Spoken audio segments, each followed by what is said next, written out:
everyone, Benji Carver here, stuck inside a different version of the Warp Dimension, this new Warp Dimension 2.0 with all this VHS behind me, and very excited because we're continuing down the road of Dance the Devil, VHS, but the proper, uncensored, uncut version is coming to you very, very soon from Severin Films, aka Perdita Durango, Blu-ray, 4K HD, and we're very excited to have here with us today Andrew Furtado from Severin Films to talk all things Perdita. So much is happening with this Blu-ray that I am so excited that people are going to finally dive in. That's something that you and I have experienced the last several years trying to find out what the hell is this movie? We know what it is, but what is the most complete version? What is all these things coming out? First, let's start off. Thank you so much, Andrew, for coming into the Warp Dimension today. So, of course, so excited to see your VHS collection back there. Yeah. It looks great. And I do have the VHS of, not to date it, but Angel Heart that we'll be playing tonight on VHS. Also, the original unedited version, uncut, so Blood on the Ceiling on that. But Dance with the Devil on VHS, a prize copy. My most expensive VHS. I did buy this about 6 months ago off of like eBay for $20. Oh, so I have not had this VHS for a long time. I have a DVD that I've had of Dance with the Devil for quite some time. But thank you, Andrew, for joining us. Of course. And for anyone who's interested, of course, for $50, I will make a VHS version of the unrated cut. I'll send you a 4:3 Vimeo link. We'll be good. Or you can join our Patreon at Warp Dimension TV. Since Severin's not selling you that copy. So. Yeah, this film, I'll just say before we even really get into it, I've only been with Severin for a few years, maybe three and a half years, and 2.5 of those years have been dedicated to Alex de la Iglesia and his absolutely masterful films that we have released in 4K. There's a journey beyond belief as far as discoveries, restoration, issues. At times I felt like the people, the witch doctors and religious sorts were cursing us because problem after problem after problem.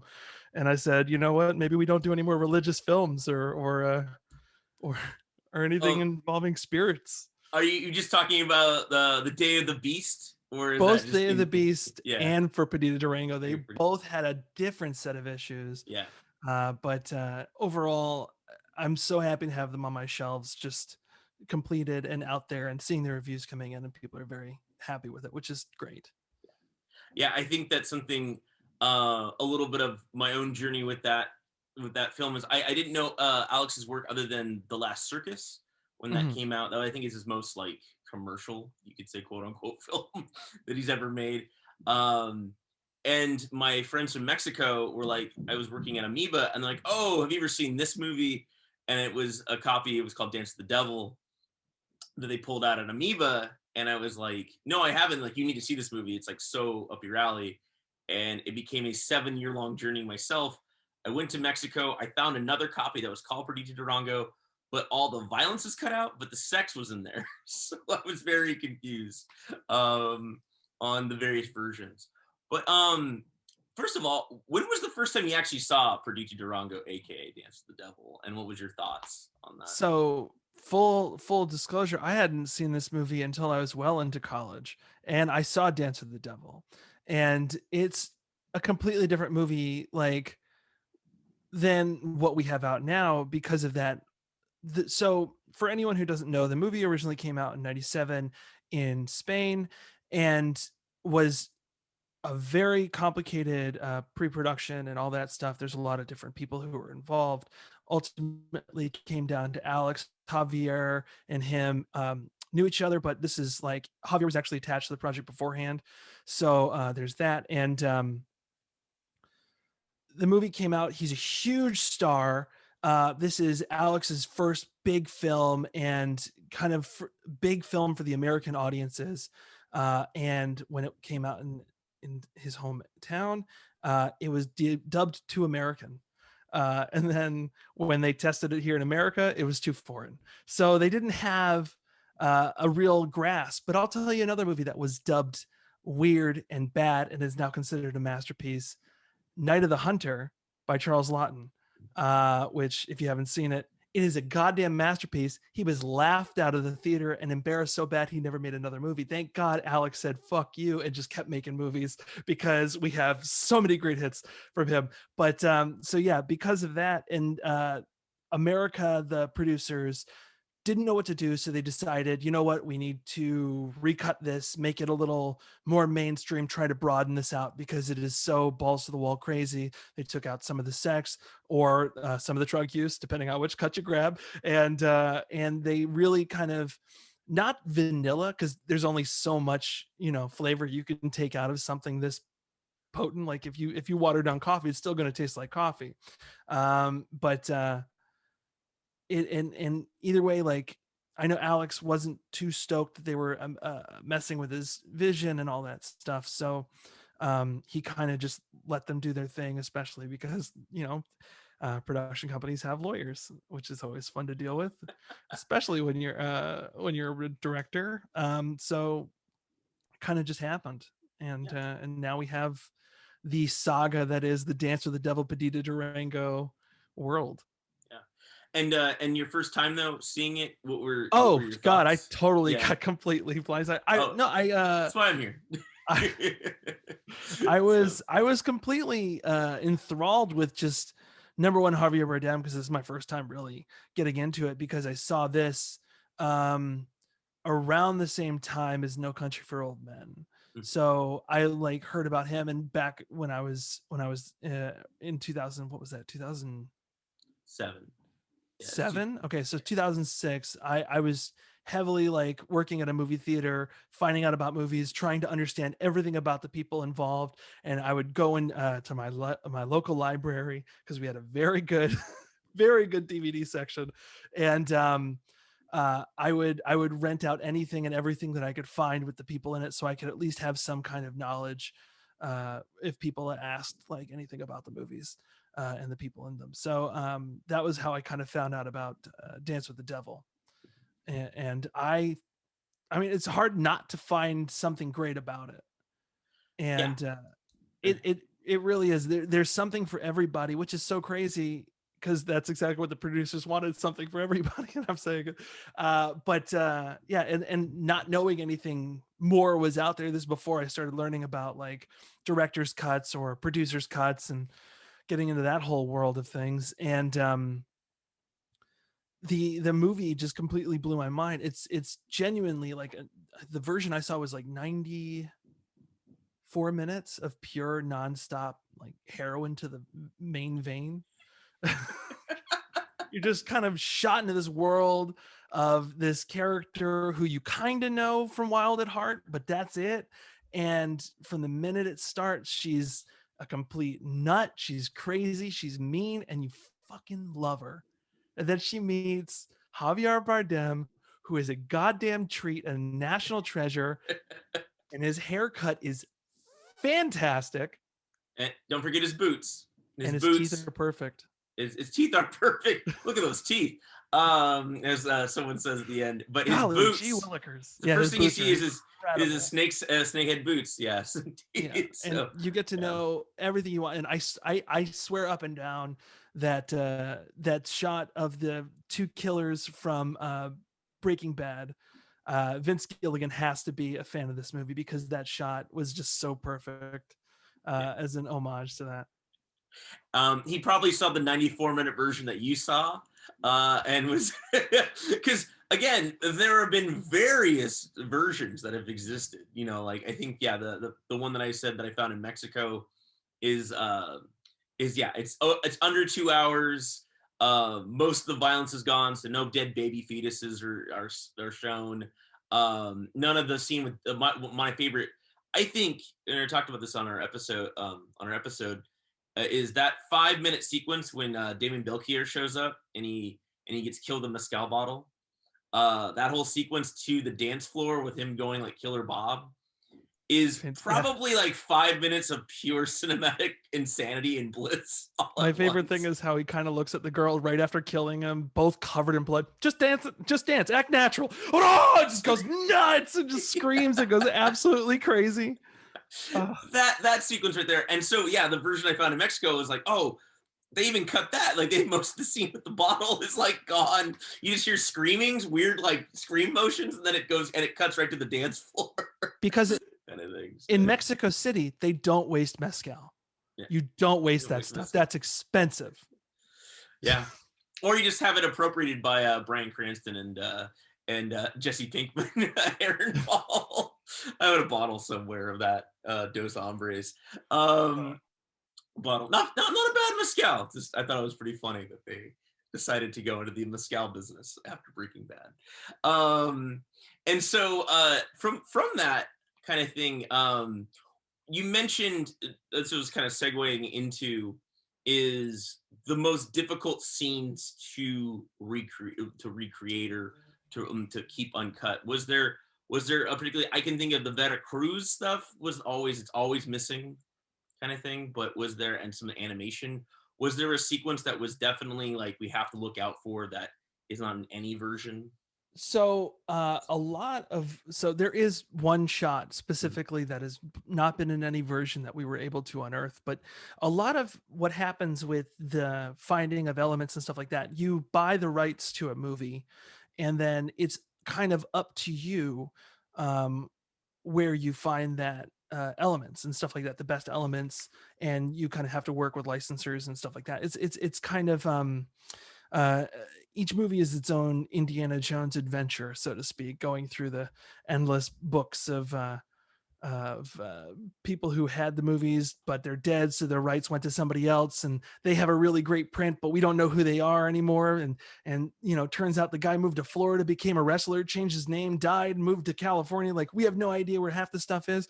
So luckily, like a lot of the elements of bigger movies like this, even if it wasn't a financial success, they're pretty well cataloged in companies. This one came from company called Mercury, who we work with a lot, and they had the rights, and they had on their list of elements that they had ownership of and in studio and would provide us were original camera negatives, which is what we're always trying to look for, because that's the best quality element to strike anything from when it comes to restoration. Because when we do 4K scans, we want the original camera negatives just to get as clean and crisp without any color correction or any kind of like alteration, so we can make the adjustments ourselves. But then from there, there's things like interpositives and internegatives. They both have their good and their bad. And so long story short, they sent us the original camera negative of the film. And when I was watching through it, I was like, oh, this looks very familiar. It first off, it already had color correction burned in, which is always a good sign that we do not have an original camera negative. We have an interpositive, and those usually have somewhat of like a color palette burned in, and there's not much we can do as far as changing that, so we have to kind of lean in on that. But sometimes with Severin especially, that most of the time we're used to the element is what we have, and we have to make it work.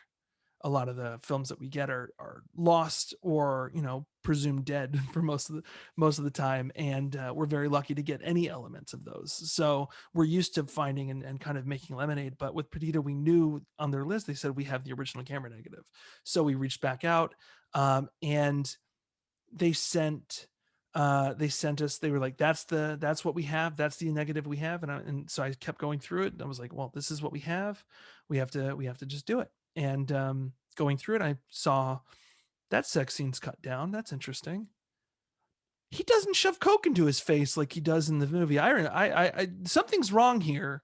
And then I found out that they sent us an interpositive of the Dance with the Devil cut, which when we decided to do this, we reached out to Alex, and he specifically, no offense to that version of the film, but does not consider that to be the director's cut. And we wanted to please the director and do the director's cut of the film, and his preferred version is the extended version. So we reached back out and said, hey, this is the wrong element and the wrong cut.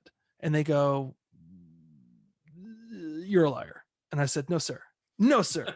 I dare you. I say not. No, they didn't say you're a liar, but they did go, oh, that's very interesting. Let's look into it. So a couple weeks go by and they say, we found those scenes that were missing. Like there's a extra saucy scene with Perdita, and there's a few extra moments here and there.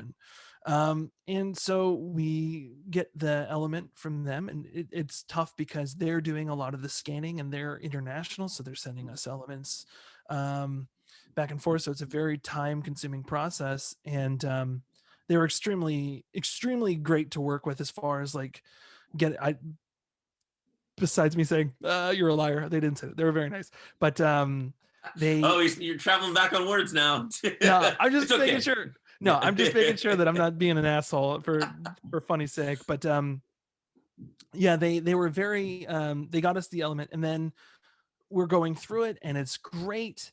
And everything seems to be there, except there's more footage in this than there should be. And so we were like, what, hold on. What's the shot that we just found?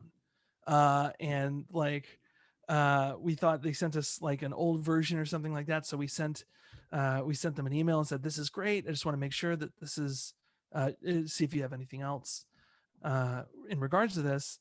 And while we were waiting for that, someone named Shade Roop, who is a friend of Severin and a friend of everybody, and he emailed us and was like, hey, I was curious if you're gonna be releasing this version that I found a long time ago. They were sending out review copies for reviewers when I was reviewing for such and such a website, and there was a shot of this one thing. I'm not going to say what it is because it changes one character very specifically, and is a very, I can understand why it was cut, but also I can't believe it was cut, like one of those kind of things. Okay. And so he sent us a video of it, and then I was like, oh, funny you should mention this shot, because we just unearthed it out of like this whole process. So this is all just getting the elements and stuff like that. But during this, there was versions of, color correction, going back and forth, trying to figure out the right color. And Alex is probably one of the busiest filmmakers I've ever worked with as far as getting answers from him, because while we were restoring this film and going through all the elements, he had made 2 movies and a TV show. So we're waiting for him for approval on a lot of things and trying to get all that kind of stuff figured out. And he's like, well, I'll get back to you when we're done shooting next week. And then he's like, well, we just had to do pickups, and I'll be back in a month, and things like that. So he's a very busy man. And so a lot of that 2.5 years is just waiting around, trying to, get everything figured out. And we were having a lot of trouble when it came to the color correction, because the color that Alex was able to make for the film is a very interesting color. We can get into this if you want. Otherwise I can stop talking, because I'm gonna. No, this is why I wanted to have you Okay. on. So I get told I talk too much, so I'm sitting in lotus position, waiting to find the essence that is there. So. Okay. So that was getting all the elements and all that stuff. So long story short, we unearthed a missing shot that hadn't been seen since his original cut went out, and had since been deleted from even the Spanish Blu-rays and stuff like that. And speaking of the Spanish Blu-rays and Dance with the Devil, you might notice a very big color difference between the two.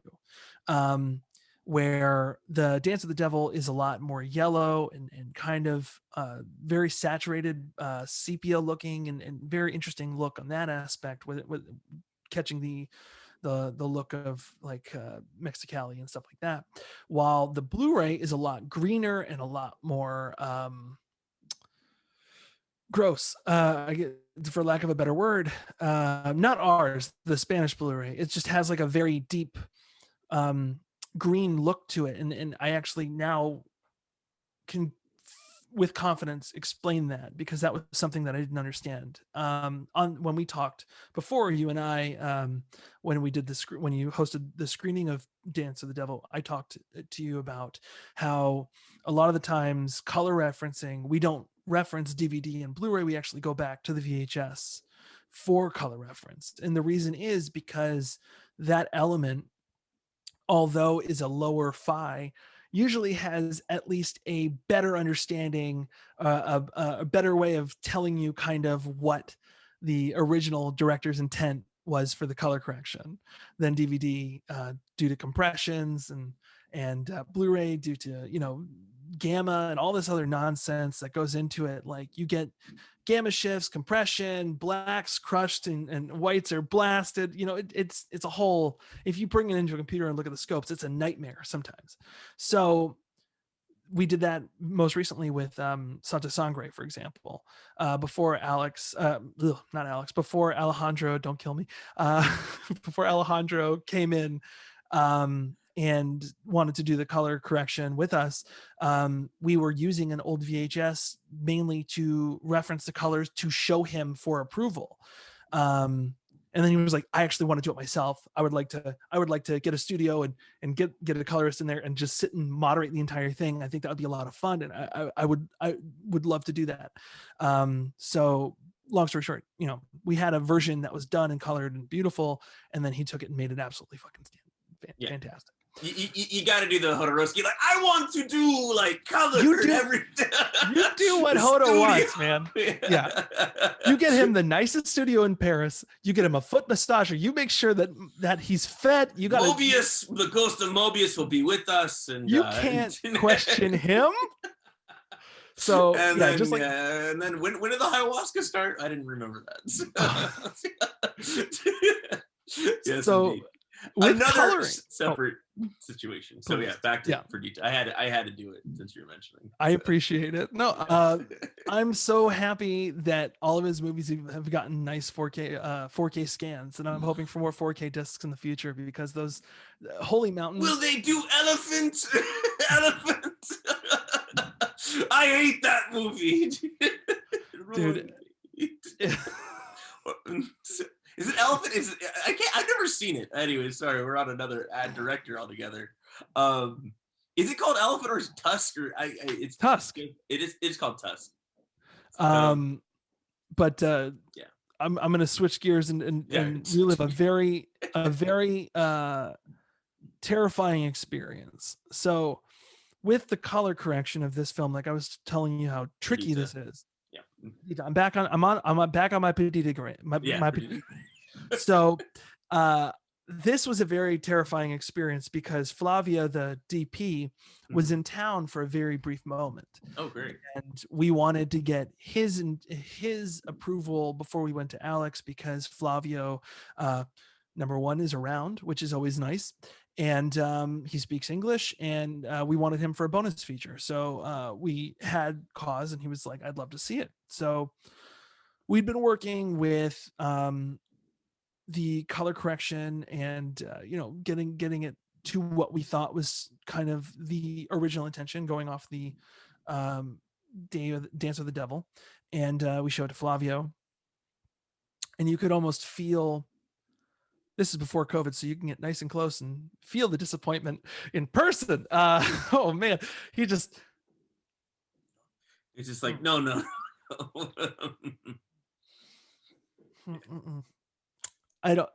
Everything you're doing is wrong here.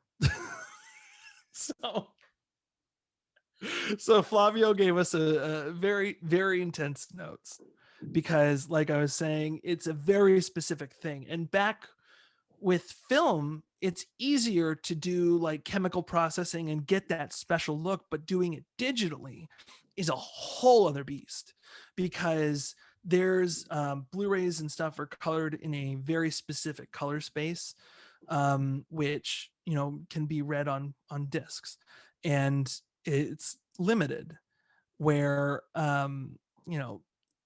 so long story short, coming back to that weird yellowish look that they had on the VHS, that we got as close as we could. And he's like, this is still so far off from what we were trying to do. You which is need that why yellow. we decided to go to 4K for this exact reason, because 4K is a whole coloring in HDR offers a huge color space to play with and allows us to push the element further than we can with Blu-ray and further than we can with any other kind of thing. So what's further than Blu-ray? I don't know. Further than Betamax. You know, we can make it look better than a laser disc. Oh, baby. I don't know. Sometimes I question why I open my mouth, but yeah. I'm of the same. That's why I have the warp dimension to guide us through somehow. Oh man, I just have 3 dogs and a wife staring at me like, can we talk about anything else? When did the ayahuasca hit again, Andrew? I think you're still yeah. So but just to interject just for a moment. So yeah, so Flavio, I'm very happy to hear that, because when you said greens and blues, I was like, that's not the movie. I like, was there a different version that I exist? So that to me is like, I'm so happy that the yellows and the browns and this spectrum of heat that is very Mexicali kind of style. Yeah, I was gonna grab my Blu-ray, but there's no point because I don't want to throw another company under the mud. But yeah, the Blu-ray, it looked very different than ours. For example, like I'm sure there's websites like DVD Beaver and stuff like that that'll do shot by shot comparisons. I have some I could send you privately. Oh, yeah. or whatever. But I can show you kind of that. But the whole thing with that, the color it's such a tricky thing because you want to please everybody, but some people are going to be hurt. As long as it's not the director, we're happy. So we reached out to Alex and said, "Hey, Flavio did not like it. We're trying really hard to get this, so I think we should push." I didn't say this, but we said we should think to push to 4K and do all this and kind of play with that color space. He sent us a color reference that he liked, that he said, this is the closest it's ever been. It's not perfect, but it's close. So we sent that to a guy in Germany who is a leading 4K person and kind of our go-to for 4Ks. He did the color for both Day of the Beast and Perdita Durango. And by the way, he was our third colorist, because we had a colorist try and fail with the Interpositive, which we had, with the color already in there. And then we had another colorist out here who we use a lot and it's very good. His name is Warren. He actually has a video label himself. It's called Verboten Video. He loves VHS. Get on him. I'm telling you, he's a nice gentleman, makes nice music. What's his name again? Warren Chan, and he does Verboten Video. And he made a really great attempt at this, but that version was the version that we learned we need to go further. So long story short, if you saw this at one point in time, it was streaming on Tubi, I believe, or something like that, and that was with the Warren Chan, the Warren Chan cut. And the reason is because this film was actually supposed to come out like 2 years ago, but because of all of the discoveries and everything, we already had licenses in place, so we had to contractual obligations and stuff like that. So well, I thank you for delaying just for the warp dimension in general out there, because this is definitely the perfect time kind of thing. And so that's about the end of it. Once Peter was able to get in there and play with HDR, teach us a lot about HDR10, and he really like very gently held our hands and explained, it's going to be okay. We're going to get through this. This is your German. This is the German guy. This is German. Yeah. German Peter Germany. with the 4K and HDR10. Yeah. So he colored them both in HDR and was able to match the color palette close enough to where Alex and everyone seemed to be very pleased. And because of that, we felt confident that we could finally get this thing finished and off into the world. And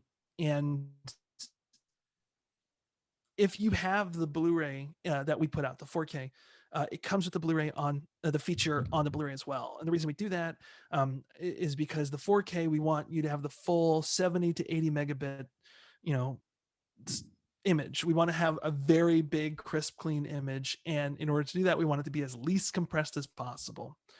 I will avoid becoming a super nerd about this and a 4K convert, because for a long time I was not a 4K person. But because of this experience and because of working with the elements that I do, I've actually learned to understand, appreciate, and admire 4K discs. So if you want to have that conversation, baby, we can go there. But I'm going to finish this and then we can move on. Yeah, I think because I was just gonna button something on something there, and then yeah, it's All right, ready? This yeah. is the perfect time. As you can tell, I haven't talked to anybody in a long time, and that's when the Blu-ray was released. Boom. Ta-da! Well, I was gonna say, so how can I get on and help you guys get a print, a 35 millimeter print of this? No, I was kidding. Oh man, yeah.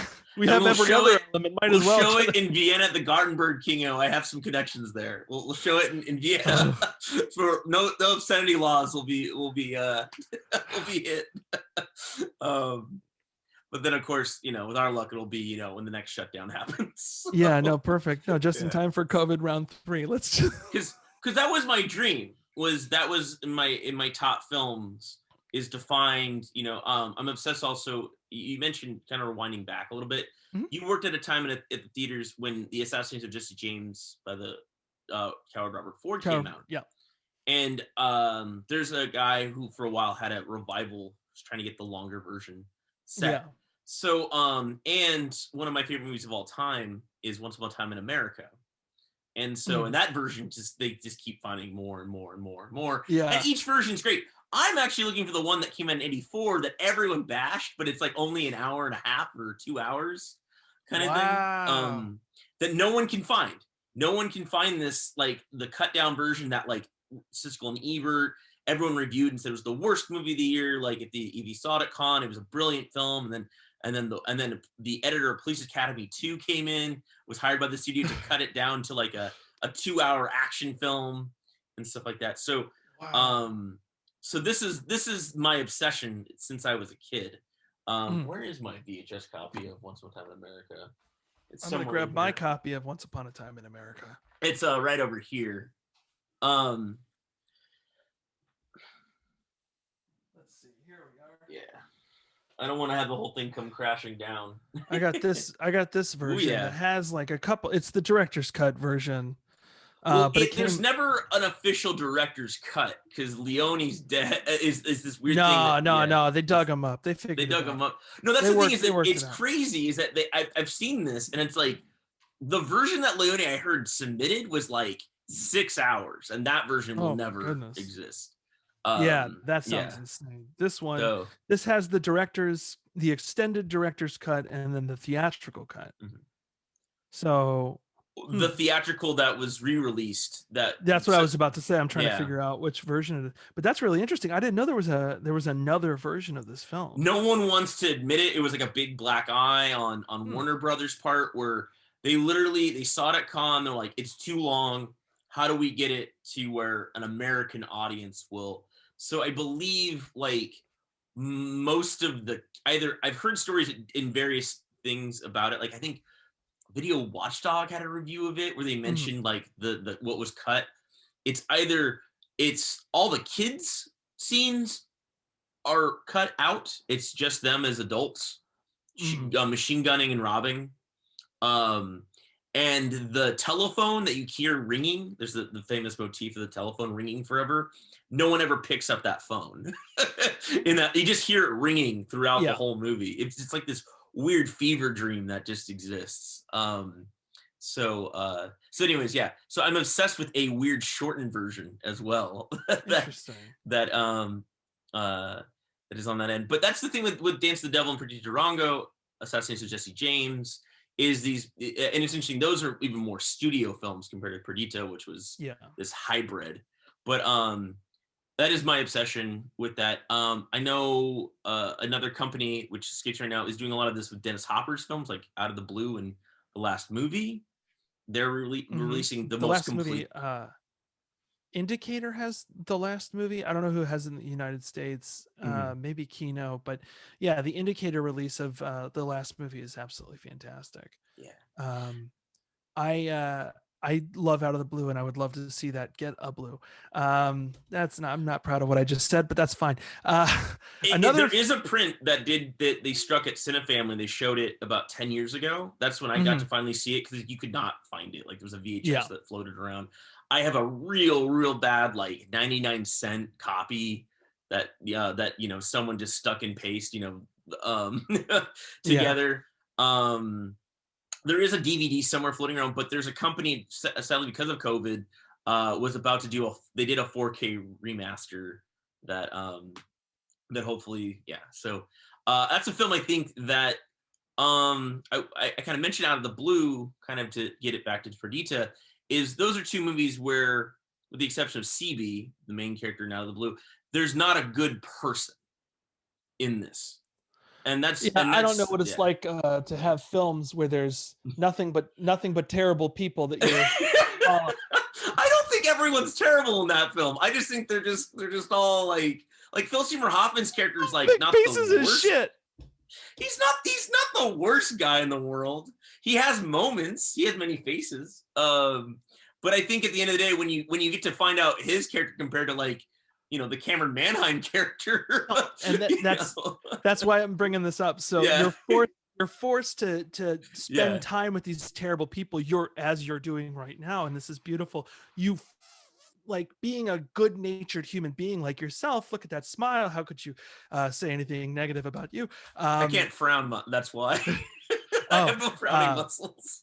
But well, that's terrifying. I know. But you're forced to find redeeming qualities, so you're not like sitting with terrible people.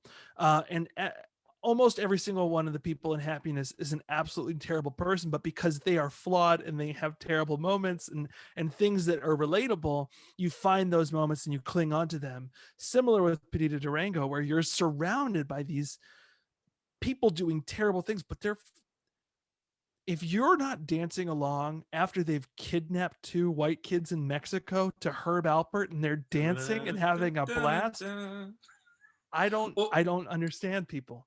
So that's the twist of it. So the audience we were watching with Warped Dimension, someone, we get to that moment where they're going to do the human sacrifices, and they, of course, literally de-virginize these 2 characters as well.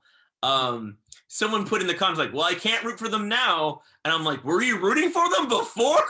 And I was like, and they're like, oh wait, yeah. I mean, they're just like, I was like, it's like, the best thing is it's natural born killers. You get to a progression where there's just this moment of like, oh, they are human. And I think that the Dance of the Devil, aka Perdita Durango, to me is that moment at the very end when she rushes to the warehouse. Yeah. And then there's that moment with Carlos Bardem, Javier's brother, playing his cousin, who, have you seen photos of Carlos Bardem, by the way? No, not recently. I met him in Mexico a couple times at a film festival. I thought he looked like Javier Bardem. He's aged into Javier Bardem, like a bigger, darker version of him. Essentially, like if Javier Bardem was like a wrestler, he would be Carlos Bardem. It's almost like they're brothers, right? But in the movie, they don't look that much alike. They look like, oh, they could be related if you know, but I wouldn't say, oh, they're related. But about 20 years later, I'm like, Carlos Bardem looks exactly like Javier Bardem. Just like he's aged into him. It's very bizarre. On that end. It was pretty brilliant, I think, to cast them together, only because there is that closeness and you can feel it without it feeling artificial or fake. And it's more than just great acting. Turn around. But that moment, it's only for almost, I think, really, there's like, to me, like the moment of any sort of human, okay, like you feel that. And I think it speaks to the film, is that little moment for me right in the warehouse, right before the whole world blows up, literally. I think Natural Born Killers kind of does, that last half more of it to make you like, the animals in the cages kind of thing.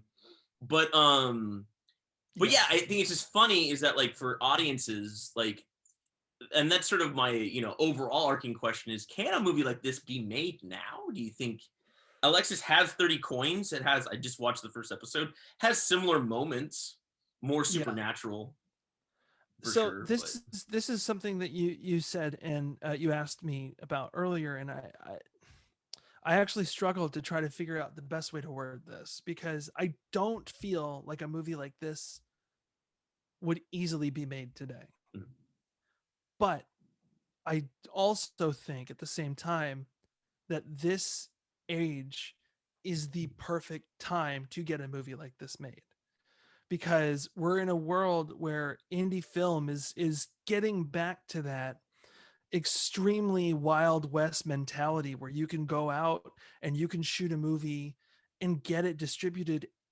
just as wide as other films and other outlets, and you have just as much a chance. But that being said, it's hard to find money to film those kind of things, because I mean there's absolutely there's oh, absolutely my last 5 years of my life has been that. That's why I went back to school. I just was like, you know yeah. what? Let me step away. But not to interrupt. I have a script that is very much inspired from movies like Perdita Durango. Mhm. I definitely leaned in. I can't do the gonzo humor as much as this Yeah. movie. Like I just not. But I this is the movie, one of the the top 5 films you show where it's like, hey, these are the movies that I was inspired by. But of course, Yeah. in the pitch meeting, no one knows the hell I'm talking about. So maybe now they might know because Now, of you guys yeah. at Severin. I just keep saying Last House on the Left, Straw Dogs, Yeah.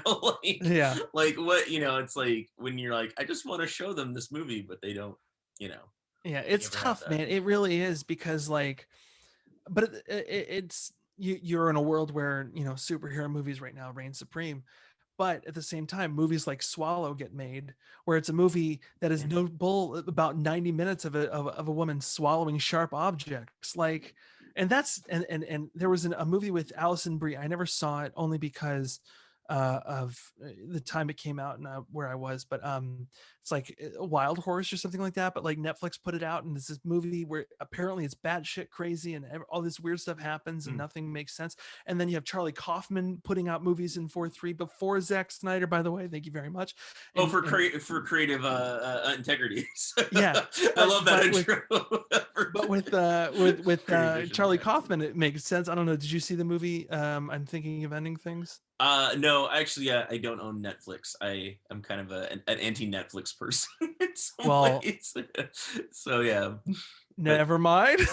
no, but no, no, no, but no. I was I do making, want to see it. I just no, I go to other people's houses and I'm like, okay, what do we got on Netflix? yeah. Because I don't know. I feel like the running joke is with Netflix is that either there's like 3 or 4 times a month there's a great movie that comes out from them, But and they're then the yeah. rest of the time it's just, why the So fuck do I have Netflix? this is kind of what I'm talking about, in Yeah. the sense that they make so much stuff that they're so hungry for content, and companies like Netflix. I hate that I just said the word content. By the way, kill me, please. Martin Scorsese's not here. Don't worry. No, I hate it. I used to work for a YouTube company, and I get so used to saying it, so I apologize. Please know I don't mean, when I say content, I don't mean like content as in like they're just turning out shit, but at the same time, content like as in they're looking for movies to watch, and they're looking for movies to produce, and give people that voice. And man, like, companies like Netflix and Hulu, and I understand it is a very different world, but at the same time, they're taking a lot of this renegade risks that don't necessarily pan out a lot of the times, but they're taking them, and that's what I appreciate. Like Yeah. they gave Gareth Evans, who did The Raid 1 and 2, and a few other Yeah. movies. The They were like, Apostle. "Hey, dude, yeah, you want to make a movie? Cool." And they just let him do it. And it has And nothing to do with those movies at all. it's a complete mess, but it is his vision. It is. It's an Um, absolute mess. It's a very fascinating mess. That yeah, but then you get The yeah. Ritual, and same thing. Apparently, the people who made The Ritual just got money and made the movie, and you get just absolute pure nightmare fuel, Yeah. and you're completely blown away. Yeah. Uh, and I would love a physical release of that. If they ever make that, I would buy that in an instant, Oh, The because Ritual is great. it's actually not, I mean, not to get too much into it, but one of my mentors, he's from Atlanta, and that's one of his people worked on Ritual. I can't name the director, but he made the film Low Life. I don't know if you know about that one, about the luchador, and that's out of sequence. You can look it up. It's on Hulu.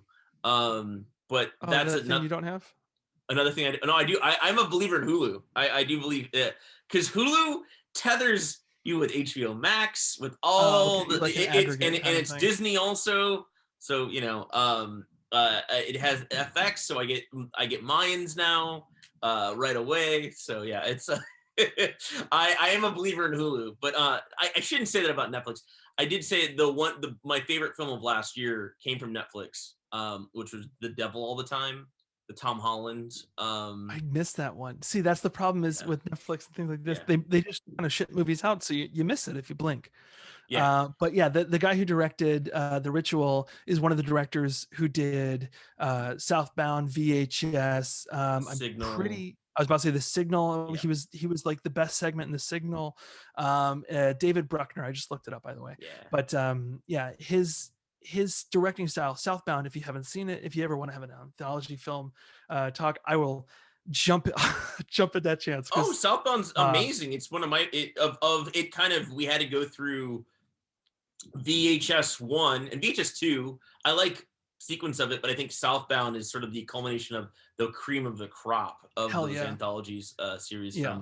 from I mean, I like what Roxanne Benjamin's been trying to do. I mean, Brighton Body of Brighton Rock, is a great first, actual feature, even though she's been producing forever. Mhm. Um is yeah. There is this time, for me, it's the most frustrating thing is like I only need $250,000 and I can have my own little Perdita Durango styled movie, Hey to man, style. there's Yeah. now there's even more like Yeah. there's a guy who I follow on Instagram.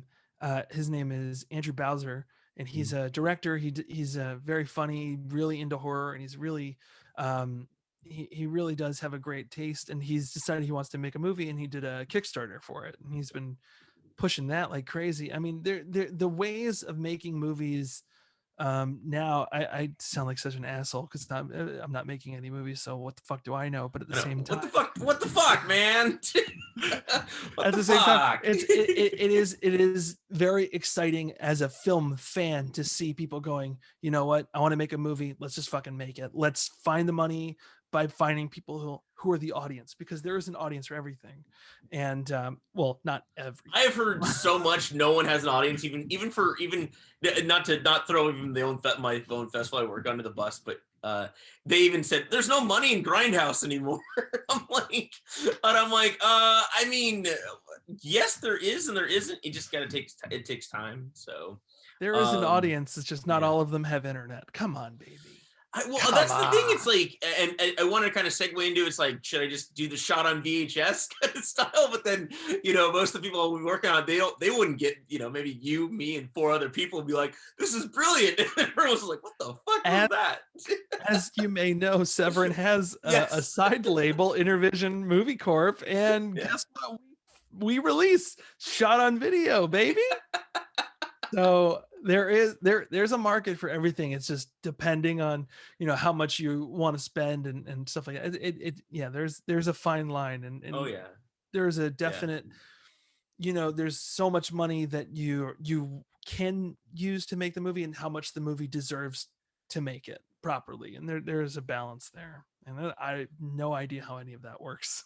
I just No get one to watch the does. At movies the end and of the go, day, oh nobody does. I'm of that opinion. Everyone, when you grow up as a kid, you hear Sam Peckinpah was my hero. mhm. Especially since high school. But I've always was looking for, everyone mentioned, the Spielberg, the Lucases, all these innovators, James Cameron, great examples. But I'm like, okay, who's my kind of person? And I Yeah. found Sam Peckinpah, like high school through early college kind of thing. But of course, it's the one guy who like burned every bridge in Hollywood and died a lonely, sad drunk who looked like 80 and he was only like in his early 50s. Yeah. It's like, rest in peace, Sam. But it's like, and then like, and to be honest, his first movie I ever watched of his was the Osterman Weekend on TV, and I thought it was garbage. I was like, what is this movie? And then I realized, oh, he did The Wild Bunch, and I like watched that, and then now I have a Bring Me the Head of Alfredo Garcia poster right here that's gonna just fall down my VHS. I'm so excited. That just got a release, I believe, from Arrow. I want to see that so bad. I'm so Have you not seen it yet? Not Arrow, Kino. No, Kino put out a brand new restoration. Oh, wow. So, well, there goes my VHS collection. Just fell. But I thought, hey, why don't I just throw this around? VHS is durable. It is more durable than you can even. I realized doing the show, I had a broken, the top label piece, the top piece that pops off. You can rip those off and you can still play the tape. I thought you needed that like triggered a sensor in the VCR or something. Bring the Head of Alfredo Garcia, I think, and then it wraps around with Perdita Durango. Those are two examples of movies where, are there good people in this story? No, but there are far worse people, and then there's people that are just trying to get by, like Woody, James Gandolfini's character. He's probably the most like good guy part. He's just kind of like doing his job, but then he's telling you dead baby blender jokes, and stuff like that. So there you go. Yeah, there was there is something that is special about those kind of movies where they do make they're the most morally challenging as far as the viewer. And I mean, there's something about Gandolfini's smile that is absolutely a treat. And it makes you want to like him as much as anyone else. But I don't know, there's so many people, and depending on your flavor of who's his partner, the director of Repo Man, I can't remember. Alex Cox. I was about to Alex Cox. He's another character who just is, and that's kind of a beautiful thing. So he's the rootable character if you want to think about it. He's just a cop trying to do his job. He's so dopey. He's just like, with the baby fetus, like, what do I do? Golly gee willikers. Oh, look at those teeth.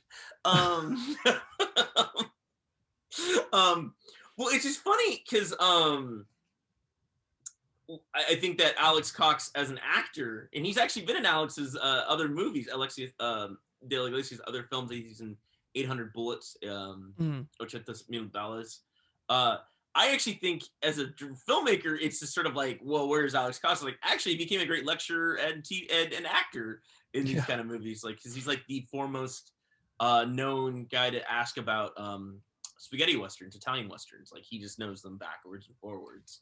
And I know that there's a great book that he did. I think it's called like the 1,001 Dead or something is the name of it.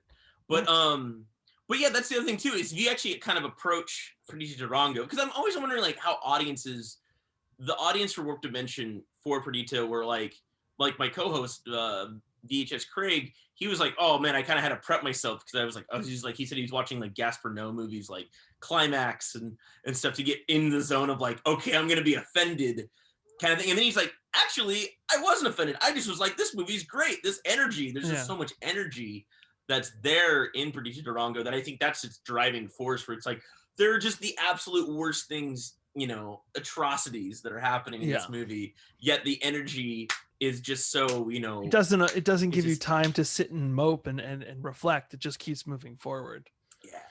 And so there is something to be said about movies that just try to piss you off versus movies that piss you off after the fact. Because which I kind of want to get into a little bit is with the Blu-ray extras that you have. Mm-hmm. You have this artist that did some renditions of some cards.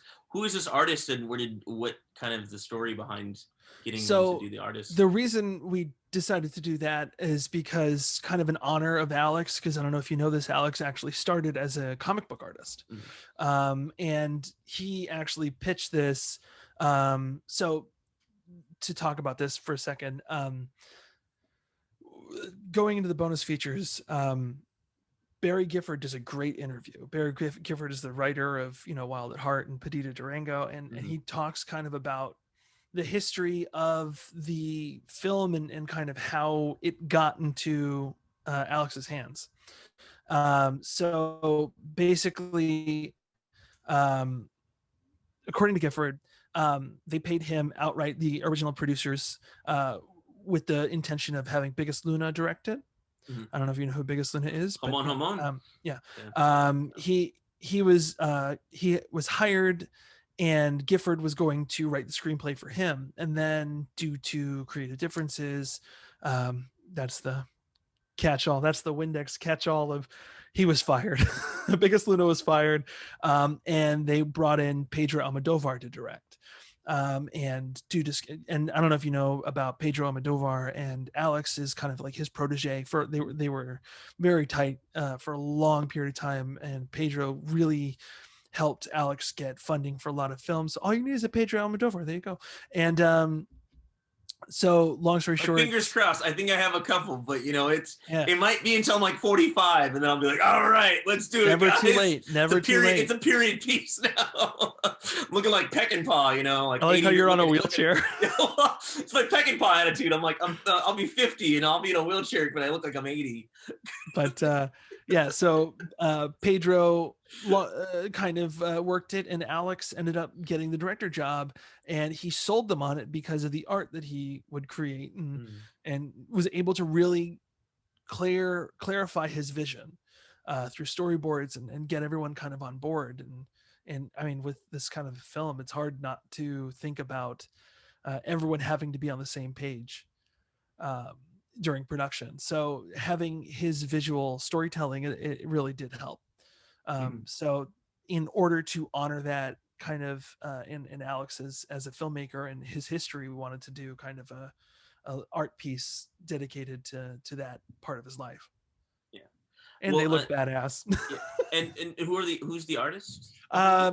If you don't mind, let me find out, because I'm Okay. I work mainly with the film elements, so I don't have all that information off the top of my head, but I'll find out right now. And I believe that all of that and the shirts, and you have so much Perdita stuff is in that huge packet, right? It's not with the separate DVD. Blu-ray. It's available to purchase elsewhere, but yeah, it's basically it's all in one. Yeah, because that's what I was gonna do my stimulus check, but then I had to do a few other things with it, and I was like, I'm gonna do Santa Sangre and I'm gonna do the Perdita. I'm just gonna get it all. So well, I appreciate it nonetheless. But stimulus checks go to other places than the pandemic, so I'm figuring it out, because I just love what you're also doing with Santa Sangre and the shirt and the pin and what have you. So and David's very, very proud of the blacklight poster. The thing is, I've known of Severin for a long time, and it's just been one of those things where I'm like, I'm so glad we finally are meeting here and over Perdita Durango, not just sort of like, oh yeah, we met. Oh, you like Grindhouse, or you like VHS stuff. It's specifically over this film. Yeah. And so I'm very happy that this stuff is just all coming out in the spring. It's the spring of it's the dawn of these great movies that again, we need to go for another episode on Santa Sangre altogether. My experience with that film, showing it to my friend from Juarez, never had known Jodorowsky before, but was a filmmaker, and I think that really got him to really look at movies in a different light altogether. Santa Sangre is a great gateway into art cinema, as far as a normal moviegoer could go into that movie and understand kind of the story and style and find that beautiful balance. I mean, that's the perfect gateway film into Jodorowsky's cinema. You can't just show somebody Holy Mountain. No, and we did that for another Hole in the Head. Before we did Warp Dimension, but we still do these free Saturdays. We did Holy Mountain, and people would be like, I had people calling me thinking I was some QAnon person, or I don't know. I had a friend who violently texted me why are you showing me stuff of naked kids or whatever? And I'm like, it's Holy Mountain. It's nothing. It's Jodorowsky. It's not what you think it is. Yeah, you can't just dip your toe into the Jodorowsky pool with one of his films. Not Holy Mountain. Holy Mountain is and that's the whole point of the movie, is to get to this, this Zen mastery. I mean, I say Santa Sangre to El Topo. and then sort of go with the autobiographical ones. I saw Dance of Reality. I didn't see the second one, which escapes me. But then it's like Holy Mountains, like, are you ready? Are you ready? Press play. Then you're good. Yeah, no. And then Tusk, which will we ever see this version? I don't know. It's the on that end. Yeah, when I can't say anything because I have no no one knows. I wouldn't even think Alejandro knows. But yeah, he's getting up there in age, so I feel like people are very interested and eager to see kind of what they can discover and unearth while, you know, he's still reading tarot in France, you know. Yeah. Well, and then but getting back to the director of Perdita Durango, Alexis de la Iglesia, like you mentioned in the show, and I think this is great, his energy is still the same. Like he's not doing like, oh, let me go do my maybe the Oxford Murders was like his most conventional film. But even then, that movie's like this hybrid of Elijah Wood and John Hurt solving a murder through mathematics. You know, it's not a traditional film in that sense at all. It's, so. I mean, his style is so current and always seems to have been. Like if you look at Day of the Beast, even for its budget and, you know, for the simplicity of its story, is extremely complex, fast-paced, and at the end of the film you're given this gift of like the final act being damn near perfect. I don't know if you've seen it, but I think you said you have. Sorry. I have not actually. I've seen pieces of it. We were showing a trailer for it tonight for the Angel Heart because it fits more into that. But baby, it's I need so good. It mixes that humor and it's and like all of his movies seem to do, and now I can say movies and TV shows. Good for him. They have a mixture of modern time and finding a way to not avoid it and not make it a crutch, but include it, which I thoroughly love. Like if you go into 30 Coins, Facebook, Twitter, and all that stuff, it's not avoided. They don't do, oh, well, we have no cell service. Oh, I guess we don't have phones. I guess I can make the movie I wanted to make 10 years ago. And I think they find ways to incorporate it all and make it enhance the story, and while also being of its time and timeless at the same time. And that's something I really enjoy. I don't know, you saw Witching and Bitching, for example? Yes, I did see Witching. Yeah, I've seen Witching. Holy shit. Could you imagine that being done by a man like on his like 9th film? No, I actually think the opening to Witching and Bitching is what stuck me around. I don't know what the fuck happens in the last half of that movie so much. Oh man. It becomes like it just becomes like a cool, like I love that he's still trying to do practical. Yeah, a lot of, but I was just like, what? Like yeah, there's a lot that goes on. Great. But the opening bit of this, similar to Perdita Durango, there's a scene pulled from Perdita Durango. Like, I mean, he has the Santo scene. Yeah, the El Santo mask. Yeah, he has kind of go-tos with a lot of his films, and they really do. You can kind of, if you watch his films in chronological order, you can see the growth of him as a filmmaker, while the complete stunt of him as a storyteller. And I say that in the biggest compliment. Stunt, like he's stunted as in like he doesn't go down as far as like the ability to tell a fun story within a given time period. I didn't mean it in a way like his films get worse. I meant stunt in a positive way. I don't know how to word it otherwise. No, it's but I mean, that's what it's like. Have you seen the Oxford Murders? I've not. You've not. So that's, I think, the one that most people haven't seen because it just had this. But it is his American film, but it's take place in like, I think it's. Oh wow, 2008. Yeah. But I believe it was like made a little earlier, but just got released. And I don't know the full story. It's another one of those, complicated, like it was made and then not released for a couple years. Films, but I need to actually go back and rewatch it because I was putting that in for last week's show. Great cast. So yeah, I'd watch this. Yeah. But again, with Alex's work, I think it's like this energy has not gone away with most filmmakers. It's always been like, I'll say, just to throw James Cameron under the bus today. There's a changeover from Terminator 2 onwards. like True Lies is sort of the last sort of, and then now it's just been like, okay, I'm making prestige pictures with big special effects. No, he's And been making yeah. he's been making Avatar 2 for the last 40 years. For the last 40 years But as well. So I don't know. It's like there's this energy drive because I remember seeing, and this is probably why I wanted to see Day of the Beast. I was hoping to see it in a theater at some point to really experience that. I think now that things are starting to ease up, film festivals are going to hopefully go back to not being digital, and this was one that was highly requested as far as like theatrical screenings, and I think in LA especially, I think we should be able to make that happen again.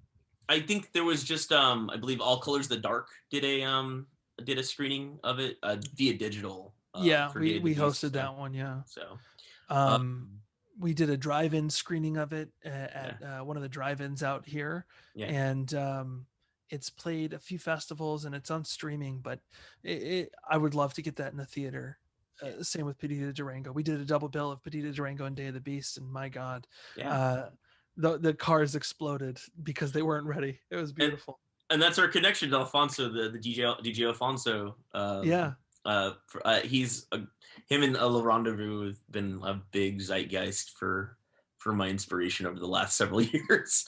So I was very happy on that connection. He's a great dude. He does a section on our podcast, the Severin Films podcast. At the end, he does a set inspired by that month's releases, and it's always just a treat to hear him in his beautiful dad voice tell us tips and tricks and then play some great music. I love Alfonso so much. Yeah, he's coming back for we're doing Breakin' on VHS. We have someone gave us a sealed copy of Breakin', old school status. Nice. And so he'll be back with us for that. We had him on for Switchblade Sisters a few months back. So nice. As well. So it's very much excited on that end.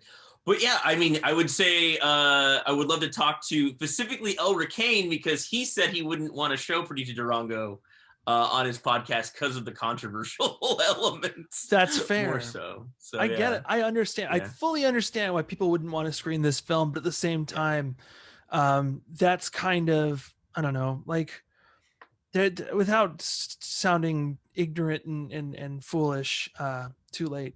But there's we're past that point. The ayahuasca is already. There is something that is genuinely magnificent about films that swing so hard for the fences, and they kind of don't care about anyone's emotions, and then that in turn creates emotions in the viewers and incorporates discussions and gets people talking and forming opinions. And I think that's a beautiful thing. Plus Elric thinks Kathy's Curse is better than The Exorcist, so he's nuts. Oh, it just sounded like in this, and this is me, because I've tried to like engage social media a little bit with Elric in the past, so we've never met in person, but from when you talked to it, because I know that Dr. Rebecca McKendry is featured in the Blu-ray for Perdita as well.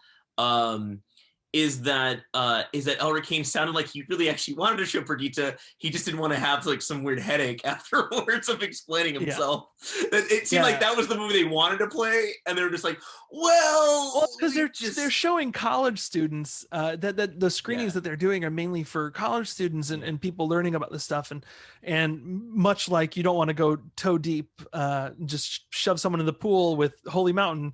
You want to show them Santa Sangre first and let them know like.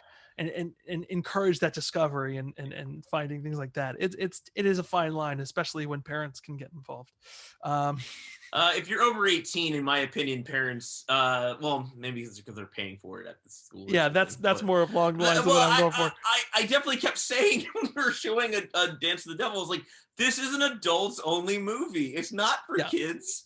It's not trying to say it's for kids or trick you. It's very saying it's an adults only film. I sound like Roger Ebert when he's like, where's the A rating? We needed the A rating, for adults only. That's what the R stands for. Restricted. Well, but then it's that with the there you go. Is that the traditional R, or is that from Queens of the Stone Age, the rated R album? It's the question. It's the traditional. But Speaking have of other another movies R. too, I just realized, yeah, the Turn of Living Dead 3, there's various versions of that exist as well. Man, I worked the sidebar. I worked on another film that had a very troubled past. I worked on the restoration of Nightbreed, which was Oh, Scream Factory for Clive Barker, and yeah. I got to edit the director's cut for that one back in 2013, and so finding and restoring and kind of delivering these director's cuts is something that I'm very passionate about, and I'm very happy that I've been able to do on multiple occasions for multiple filmmakers who I thoroughly enjoy. So um yeah, that being said, I feel like it's important for these kind of projects to get out there and have these multiple versions, and ultimately, you know, it gives people a chance to figure out what they like, and gives them something new to find, and I think that's very exciting. Yeah, I think that, and I did not know that. That is awesome, because that is its own, that journey was for forever long. I'm a fan of both versions, to be honest. Yeah, and that's you can be. Yeah. I mean, you're wrong, but you can. No, I'm just kidding. No. I mean, But there's also yeah. there's also a third version that it was just the VHS that floated around the Cabal cut for years. Yeah, I've heard about this. Yeah, that the whole story on that is a whole beast of its own. But like, just it kind of similar to the Snyder cut got people excited and wanting more, and the fans won. You know, companies won, fans won, and yeah, that so finding and restoring these versions of films that shouldn't, don't, and sometimes can't be seen today are kind of what's exciting, and you know, yeah, you gets me going. You're doing the Lord's work, essentially. You're doing exactly what, as a, yeah, when I started, you know, when I was 13 years old, obsessing over like, what do you mean, like, this is not just the version that exists, there's this other thing. And you know, definitely. I remember when I was a kid and I learned that screenplays and films sometimes are different. Yeah. Man, I was like, what? Follow it word for word? That's crazy. There's different drafts. There's different what? Why is this? Oh man, yeah.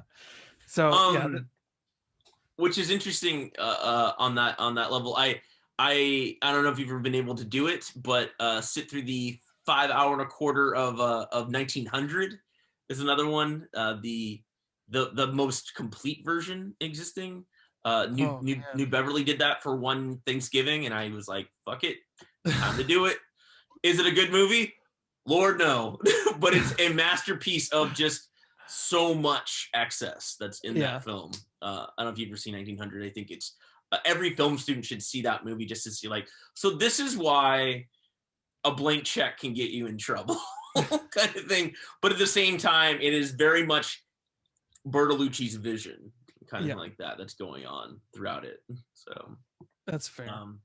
But have you not watched any of 1900? Never seen 1900. Yeah. But yeah, they've done those long haul screenings before. I've done 5 hours in a theater. At one point in time, they played the film Mesrine. I don't know if you saw that. It's a French action film, part 1 and part 2. They played them back to back. Yeah. And man, I thought part 1 was okay. And then I finished part 2 and I went, you needed part 1 in order to get the 5-star experience that is part 2, and fully, and just sitting in a theater and experiencing the whole thing. Like, there is something to be said about longer cuts and things like that. And what's right, what's wrong, who knows? But it is a beautiful thing seeing a director's vision given to us in that kind of a chance. That that movie holds a special place in my heart. I saw it at the Clay Theater in San Francisco. At San Francisco International Film Festival. It was my first year covering that festival, and I was just like, wait, like, why are they doing this? Like, it's 2 movies as one. And yeah, I that led to some other things, is to me, not to again say I got this chance, but I got to interview Vincent Cassel at the French consulate's house in Beverly Hills because of it. Nice. And I was stripping in sweat because I decided to skate over from my job. Oh, perfect. At the time, I was in content creating. I worked for Break at the time. So, you content created too, huh? Yeah. You making that content? You dropping some fresh memes? Hey, it taught me how to Photoshop. Yeah, no, I regret nothing about where I work, but it is fun to Yeah. think about where I was. Yeah, but Mesrine holds a very near and dear version. But I walked in going like, why is this like it's two movies, but it's the same. It's about the same guy. Yeah. And then I was pretty floored by the first half. I do say watching them together, you probably per capita have seen more jailbreaks in a 5-hour setting than I think There's I've ever nothing seen. wrong with the first one, by the way. Yeah. It's kind of like, wow, this is the pull I choose. Harry Potter and the Deathly Hallows Part 1, where it's just all set up and it's just building the world when it's an incredible world to get into. But I'm always a fan of explosions, and wow, still reeling at the fact that I chose Harry Potter and the Deathly Hallows Part 1 as my reference for that. But That's all good. yeah, That was the first time anyone realized what to do with like so we can't do the whole movie as one. Yeah, let's just do it. Is one book, or the one book as a whole movie.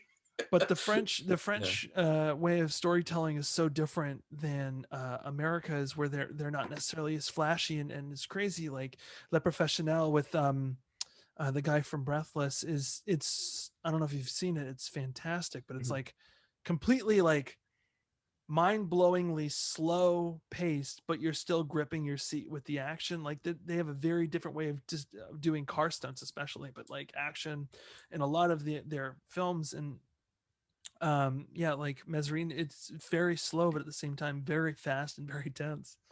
Oh yeah. It is a it is a That's film that what I loved about, and I think it's more of a modern way of what we talk a lot about, narrative and reality, is that it really dives into this character who was this very famous bank robber, the Robin Hood of France for a long time, but 75-80% of what he did was or said was bullshit.